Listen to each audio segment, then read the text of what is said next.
Pemirsa, perbincangan kembali kami lanjutkan Pak Nasaruddin, tapi kemudian Anda melihat bahwa efek suasana yang kondusif saat ini pada saat menjelang Pilpres, pelaksanaan pemilunya, pencoblosan seperti itu, dan kemudian sekarang menjelang rekapitulasi nasional, Anda melihat bagaimana kemudian bulan Ramadan ini membawa makna ataupun membawa berkah tersendiri? Iya, faktor Ramadan ini sangat penting.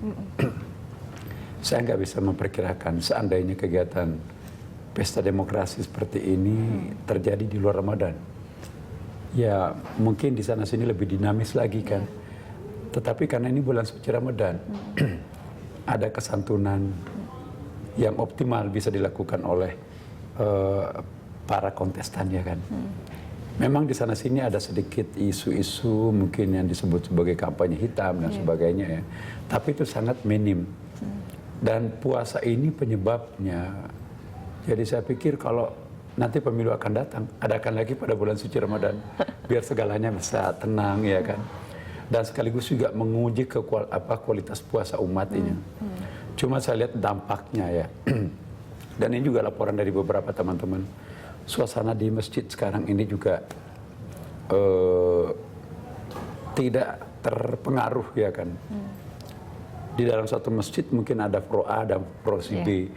Tetapi begitu masuk di masjid itu nggak ada. Tidak ada kotak-kotaknya lagi di situ. Itu yang ada adalah hamba Tuhan di dalam masjid ya kan. Konsentrasi pada Sang Pencipta seperti itu ya. Nah, ini satu pemandangan yang sangat indah yang ditampilkan oleh Indonesia. Bahwa mungkin kalau boleh mengandai-andai satu-satunya negara mayoritas Islam bisa mempertontonkan pesta demokrasi seperti ini. Ini satu bukti bahwa Islam bisa harmoni dengan demokrasi, bisa harmoni dengan kesetaraan gender, bisa harmoni dengan hak asasi manusia, dan bisa harmoni dengan isu-isu kemanusiaan yang lain. Nah kalau di negara-negara Islam yang lain belum tentu bisa menampilkan seperti apa yang ditampilkan di Indonesia hari ini. Betul-betul Islam sebagai rahmatan lil alamin seperti itu ya Pak Nasaruddin. Saya ingat Hillary Clinton itu ya, waktu itu masih menelu Amerika Serikat. Siapapun negara manapun, bukan hanya negara Islam, yang ingin belajar tentang harmoni antara Islam dan demokrasi, Islam dan kesetaraan gender, datanglah ke Indonesia. Indonesia itu adalah pelajaran penting katanya. Baik Pak Nasaruddin, ini kita kembali kepada kemudian sepekan terakhir di bulan Ramadan seperti itu. Kira-kira amalan apa kemudian yang seharusnya lebih diperbanyak, lebih ditingkatkan? Apakah kemudian dengan itikaf, dengan mengaji seperti itu? Betul. Nah kita masuk dalam Ashrul Awakhir ya kan, 10 terakhir Ramadan itu mestinya kita memang mengurangi tidur kita, mengurangi aktivitas keduniawian kita ya. Terutama di malam hari, sebab kita memburu sisa-sisa Ramadan yang sangat afdal untuk kita kejar apa yang disebut dengan Lailatul Qadar ini kan. Dan saya menghimbau pada diri saya sendiri juga pada umat Islam terutama, mari ya sisa-sisa Ramadan ini yang sangat mulia ini betul-betul kita menghatamkan Quran bagi mereka yang belum khatam, memperbanyak jumlah rakaat dan sujud bagi mereka yang kurang. Dan yang paling penting adalah kita mohon kepada kedua orang tua, handai tolanya mungkin masih ada endapan-endapan dosa masa lampau ya, kita tuntaskan semuanya. Kita mudah memberi maaf, tapi juga kita mohon maaf ya kan. Jangan hanya pintar minta maaf, tapi juga harus membesarkan hati, memaafkan saudara-saudara kita yang pernah berbuat salah.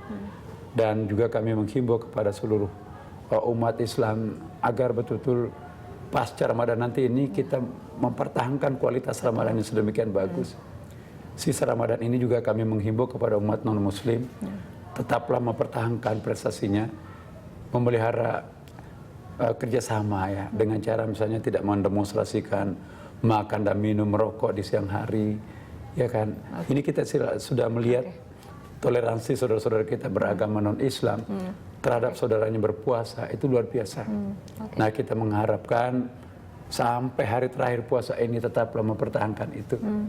Dan teman-teman kita yang beragama non-muslim juga berikanlah dukungan terhadap kami, kepada umat beragama Islam ini, untuk tidak memancing, bahkan kalau perlu menghimbau, kami solidar kok.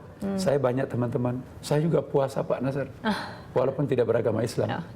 Jadi menunjukkan toleransi beragama seperti itu ya Pak Nasaruddin. Rasa kebersamaan itu luar biasa itu. Nah, inilah yang patut kita pertahankan. Jangan sampai ini cacat. Jangan terluka hanya karena perbedaan pandangan politik sesaat, ya kan.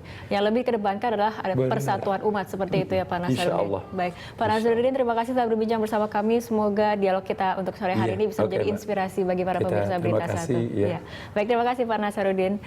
Pemirsa, usai kumandang azan maghrib, kami akan kembali dengan Prime Time Talk yang akan membahas tema cara rakyat mengawal Pilpres. Tetaplah bersama kami.